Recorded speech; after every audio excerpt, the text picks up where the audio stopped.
All right, all right, all right. Welcome back, everybody. Good morning.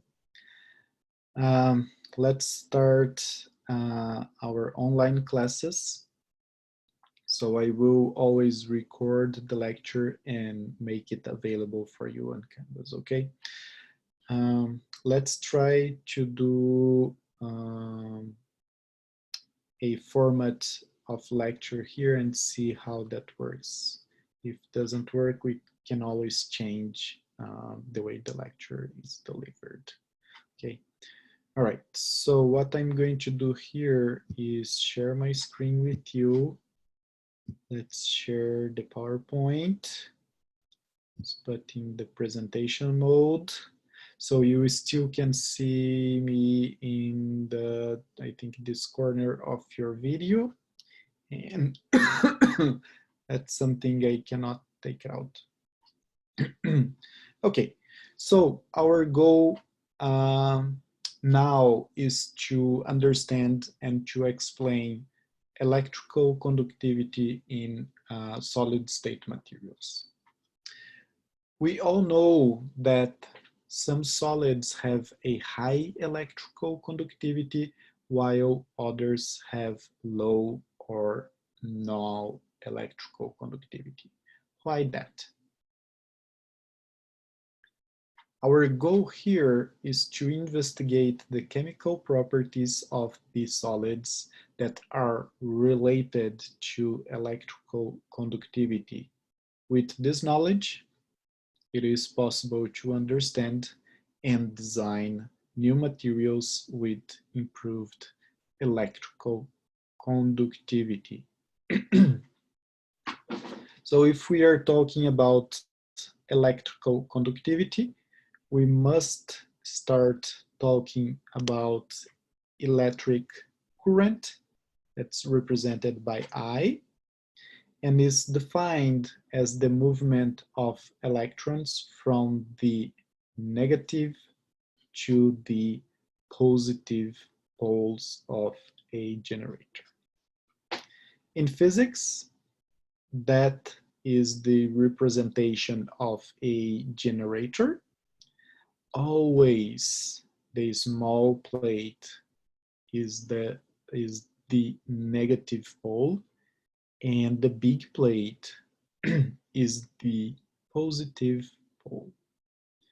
So now let's connect the generator to a circuit, and to bridge these 2 points of the circuit, we are going to add here a solid state material, okay?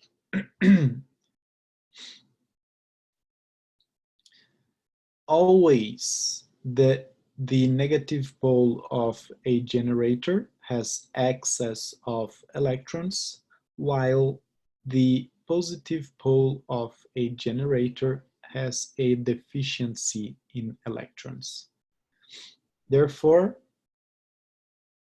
when we connect the circuit, the system will try to achieve a balance of charges, which means the excess of electrons that are in the negative pole will flow towards the positive pole.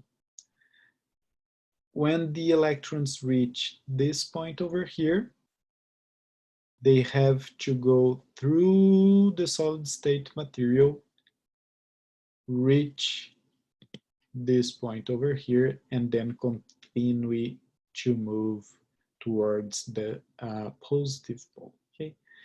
So let's imagine the solid state material here as a bridge from this point of the circuit to this point over here of the circuit, okay? So the electrons must go through the solid. And the solid at the bottom of the circuit offers some sort of resistance to the passage of electrons, okay? So the resistance is a characteristic of the material. If the material has low resistance to the passage of the electrons, then it is classified as a conductor. On the other hand, if the material has a high resistance to the passage of the electrons, then it is classified as an insulator.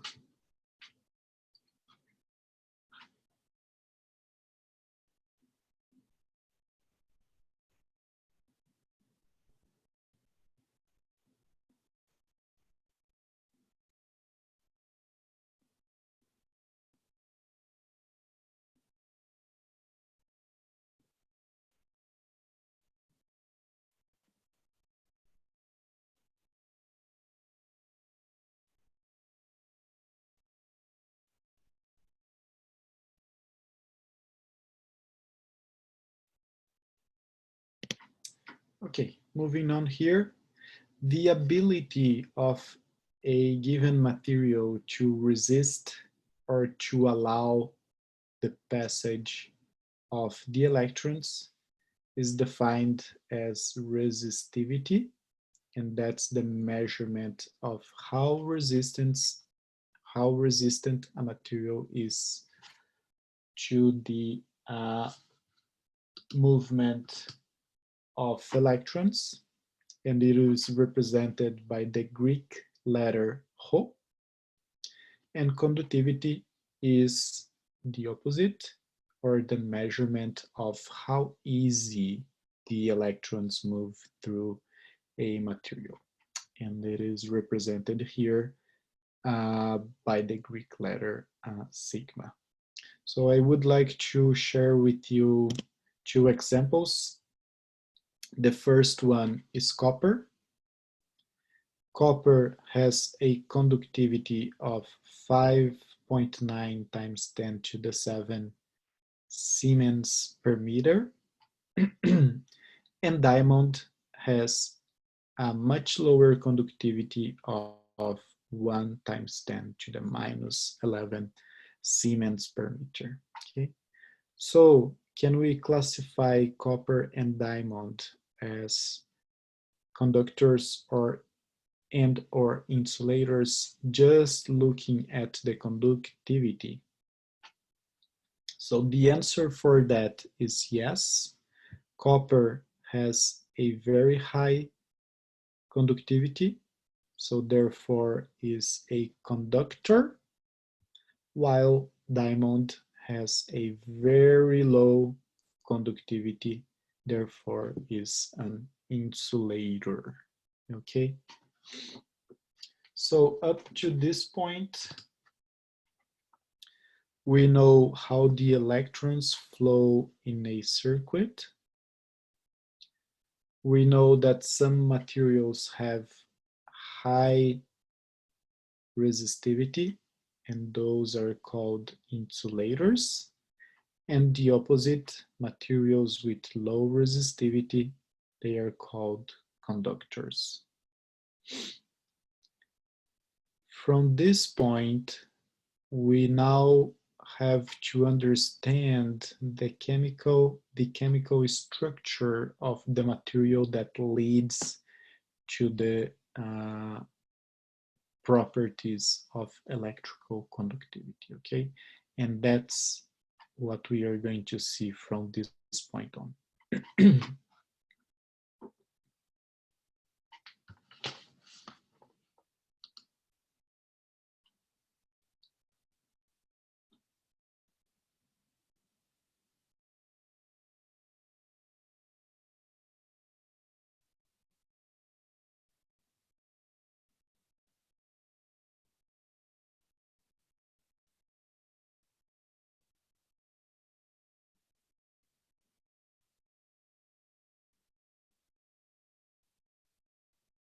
Okay, so let's take a look at the chemistry of all these materials.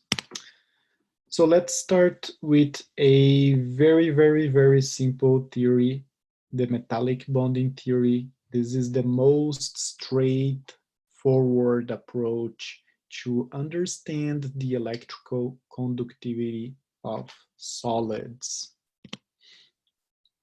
In this model, the electrons are delocalized and free to move throughout the solid structure. Okay. So what we have represented here are metals.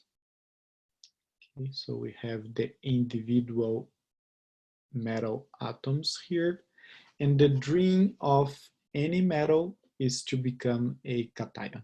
Okay, once the metal becomes a cation, it has a net positive charge and loses one electron. In this case, we just have metals in the structure, so every atom is losing an electron. Therefore, there is a delocalized electron flow here. Okay? So electrons can freely move throughout the solid structure. So that's the metallic bonding, and this model is also known as the sea of electrons. And that explains the conductivity of metallic solids, basically. So it's a very basic model, okay? So the electrons of the circuit will get to this point, and they have free flow or a free way here to move throughout the solid to reach to the other side of the circuit and move on to the positive pole, okay? Because of the delocalization and free movement of electrons. So the metallic bonding theory is very simple, and it explains without any problem the electrical conductivity. However, this is not the best theory. So let's see if we can refine a little more the theory, okay?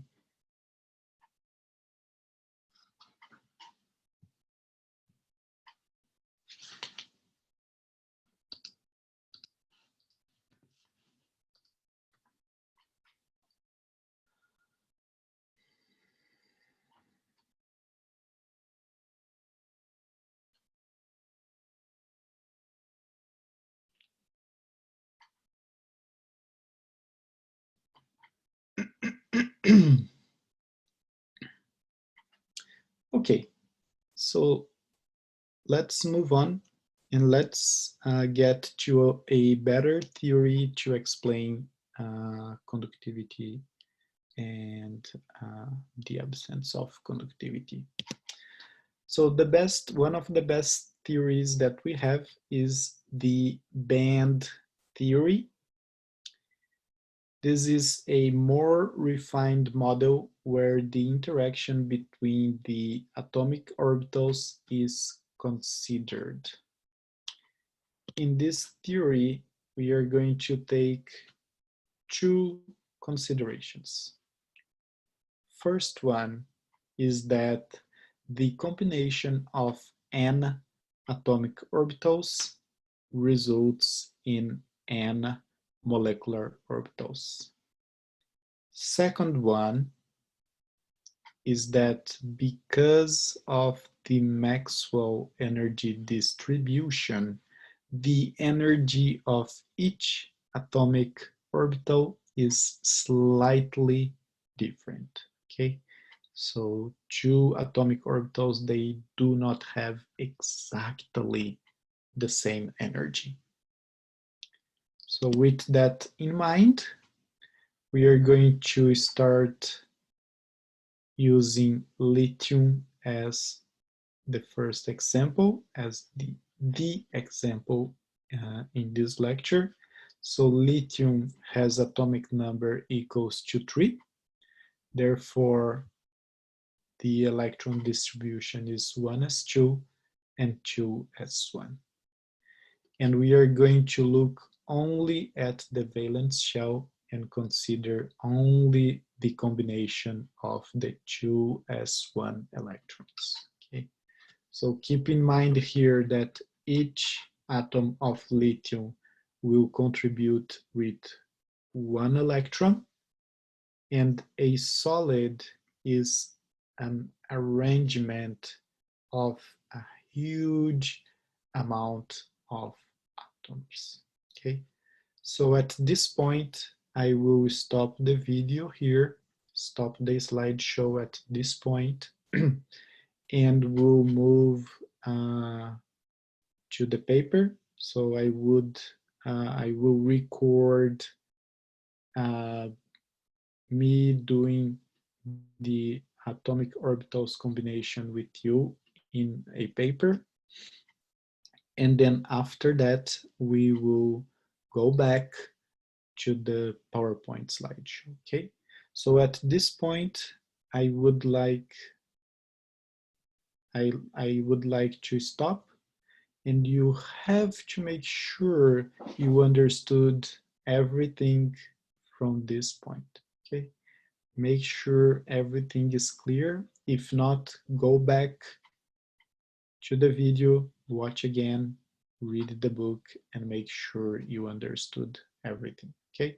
So now let's move on to the combination of the atomic orbitals to get the molecular orbitals of the solid.